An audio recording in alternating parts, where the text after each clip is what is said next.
নিশ্চয়ই আপনারা জানেন যে আজকে আমরা ফিরছি দিল্লি থেকে সকলেই। তো আজকে বিগত দিনগুলোতে মানে অর্থাৎ কটা দিন দিল্লিতে কি কি হলো মোটামুটি অনেকেই বিভিন্ন রকম আপডেট পেয়েছেন। আজকে ওই ব্যাপারে আর বিশেষ কিছু বলছি না, যে কোথায় দেখা হয়েছে কি কি হয়েছে বা সেই সংক্রান্ত বিষয়গুলো বিশেষ কিছু আলোচনা করছি না। আজকে শুধু দুটো বিষয় একটু বলার জন্য এই ফেরার পথে আমরা লাইভে এলাম। এই জন্য প্রথমত হচ্ছে আপনারা অনেকেই বলেছিলেন সরি কেটে যাওয়ার জন্য। আমরা আজকে দুটো ঘটনা ঘটেছে। আমরা তখন সুপ্রিম কোর্টেও ছিলাম, যদিও এটা আমি অনেক আগেই আমরা বলেছি আমাদের পক্ষ থেকে, এবং কাল রাত্রেও আমরা বসে আলোচনা করছিলাম একটা ওএমআর কেসের ব্যাপারটা। সেক্ষেত্রে আমাদের কাছে দুটো অ্যাজাম্পশন ছিল, যে হয় ওএমআর কেসটা টোটালি রিজেক্ট করে দেবে, অথবা তো যাই হোক কেটে যাচ্ছে, যেহেতু ট্রেনে লাইভটা খুব ডিস্টার্ব হচ্ছে। তো প্রথম যে ঘটনাটা বলেছিলাম আমরা, বা যেটা আমরা মোটামুটি আইডিয়া করেছিলাম, যে ওএমআর পাবলিশের ক্ষেত্রে দুটো প্রবলেম হয়তো ফেস হতে পারে। একটা, উনি জাস্টিস নিজে ওএমআরটাকে বলবে আমি মান্যতা দিইনি, আর দ্বিতীয় হচ্ছে কেসটাকে ডিসমিস করে দেবে। দ্বিতীয়টা করেছেন, কেসটাকে ডিসমিস করে দিয়েছেন, কিন্তু খুব বাজে কিছু কমেন্ট করেছেন, সেটাতে আমরা সকলেই হয়তো খুব আতঙ্কিত। সেই জন্য আমরা এই কেসটাকে আর ফেলে রাখছি না, যেমনটা আমরা আগে বলেছিলাম। আমরা মেনশন করছি, কেসটা বলা হয়েছে আপনাদের, এবং পরপর আমরা একটা নয়, পরপর দুটোতে দুটো লয়ার দিয়ে আলাদা আলাদা ভাবে মেনশন করাবো। এ ব্যাপারে আমাদের উদ্যোগ অলরেডি শুরু হয়েছে, আমরা বলে দিয়েছি আপনাদেরকে, সে ব্যাপারে বলছি না।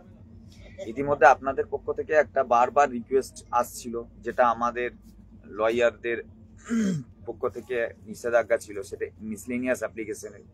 আমরা মিসলেনিয়াস অ্যাপ্লিকেশন করছি না, কিন্তু একটা রিট পিটিশন, সে এসএলপি আমরা ফাইল করছি। হয়তো আগামী সোমবারের মধ্যে আমরা ওটাকে হিয়ারিং এর দিকে নিয়ে যাব। অলরেডি সবকিছু রেডি হয়েছে। আজকে অনেকক্ষণ ধরে একজন নতুন এওয়ার্ডের সাথে অনেকক্ষণ ধরে আলোচনা হয়েছে, ডিসকাশন হয়েছে। তাদেরকে আমরা আমাদের বক্তব্যগুলো টোটাল যা যা আপনাদের বক্তব্য সেইগুলো দিতে বলেছি, সেইগুলোই আমরা লিখে দিয়েছি। এটা একান্তভাবেই সকলের মানে যে আবেদন, সেই আবেদনের জায়গায় দাঁড়িয়েই আমরা এটা করছি, রিটটা এই এসএলপিটা করছি।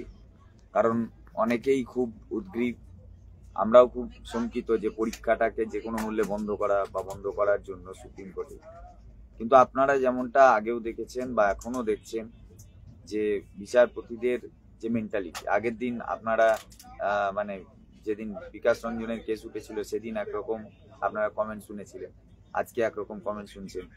বুঝতে পারছেন এটাই, যে বিচারপতি যে কমেন্টস গুলো করছেন, হয়তো তার মেন্টালিটি খারাপ, এ নিয়ে আমাদের কোনো সন্দেহ নেই, কিন্তু কমেন্টস গুলো যদি রিটেন হয়, মানে অর্ডার কপিতে মেনশন করা হয়, তাহলে একটা গুরুত্বপূর্ণ তার একটা গাইডলাইন্স হয়ে যায়, কিন্তু সেগুলো সে দিচ্ছে না, যেটা আগের দিনও বলেছি।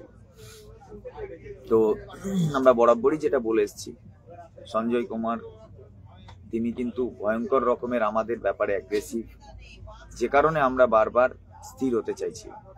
আমরা যা কিছুই রিট ফাইল করি, এসএলপি ফাইল করি আমাদের বিষয়ে, সেগুলো কিন্তু অবশ্যই অবশ্যই সঞ্জয় কুমারের এজলাসে উঠবে। রিভিউটা ব্যতিক্রম জায়গা হতে পারে, যদি চিফ জাস্টিসের বেঞ্চে, আমরা বারবার ওই জন্যই ওটাকে মেনশন করাতে চাইছি। তো আমরা যে নতুন রিটটা করতে চাইছি বারবার, যেহেতু আপনারা অনেকে অনেক রকম ভাবে কিস্তি খেওর গালাগালি হ্যান কেন করছে না ইত্যাদি ইত্যাদি বলছেন।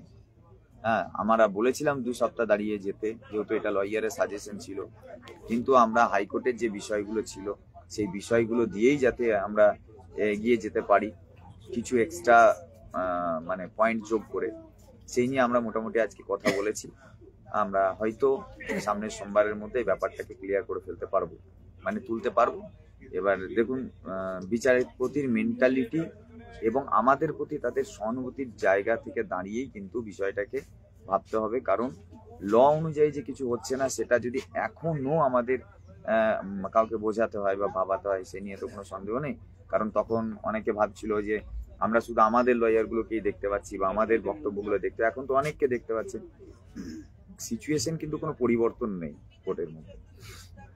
শুধু রিভিউটা ছাড়া অন্য কোনো ভরসা খুব গুরুত্বপূর্ণ হবে বলে আমি অন্তত মনে করছি না। কিন্তু যে আমাদের এসএলপিটা হচ্ছে সেখানে নিশ্চিত রূপে কিছু মানে স্ট্রং গ্রাউন্ড আছে আমাদের ফ্রেশ সিলেকশন এই ব্যাপারগুলোকে রাখা এবং সেটাকে স্টে করা। সেটা আমরা চেষ্টা করছি যথাসাধ্য এবং সেগুলো দিয়েও দেওয়া হয়েছে। এটা গেল 1 নম্বর কথা। 2 নম্বর কথা, যে এই রিকোয়েস্ট আমাদের আবার থাকলো, এক্স হ্যান্ডেলের একটা গুরুত্বপূর্ণ ভূমিকা আছে, যেটা এখানে এসেও আমরা জানতে পারলাম। আমরা কিন্তু এক্স হ্যান্ডেলটাকে কাজে লাগাতে পারছি না। তো আমরা প্রত্যেক দিন 5টা থেকে বিকেল 5টা থেকে 7টা এই 3 ঘন্টা এবং সকালের দিকে একটা এই সময় পর্বের মধ্যে একটা ইনস্ট্রাকশন দেওয়া, এবং সেই ইনস্ট্রাকশন অত্যন্ত নেটওয়ার্ক ইস্যু হচ্ছে, শর্ট করে বলে দিচ্ছি, দয়া করে আপনারা এক্স হ্যান্ডেলটাকে ইউজ করবেন। নির্দিষ্ট সময় পর্বটা দেওয়া হবে এবং ম্যাটারটাও দেওয়া হবে। আপনারা অবশ্যই সুপ্রিম কোর্ট, রাষ্ট্রপতি সকলকে আপনি ট্যাগ করে ওই এক্স হ্যান্ডেলটাকে ইউজ করবেন, যেটা আমাদের আন্তরিকভাবে রিকোয়েস্ট। বাড়িতে থাকেন, যে কোনো মুহূর্তে মানে যে সময়টা দেবো অন্তত এইটুকু সময় এইটুকু কাজ আপনারা করবেন। আর বাকি মেনশন এবং জেএসএলপির ব্যাপারটা বললাম, সে কাজটা হচ্ছে। বাকি কথাবার্তা ফেরার পরে সবকিছু কাজ হওয়ার পর কি হলো না হলো বিস্তারিত আবার বলা হবে আপনাদের। আমরা এখানে সকলেই আছি, অনেকেই আছি, সবাই একসঙ্গে ফিরছি, আর আপনারা অবশ্যই এই কাজটা করবেন।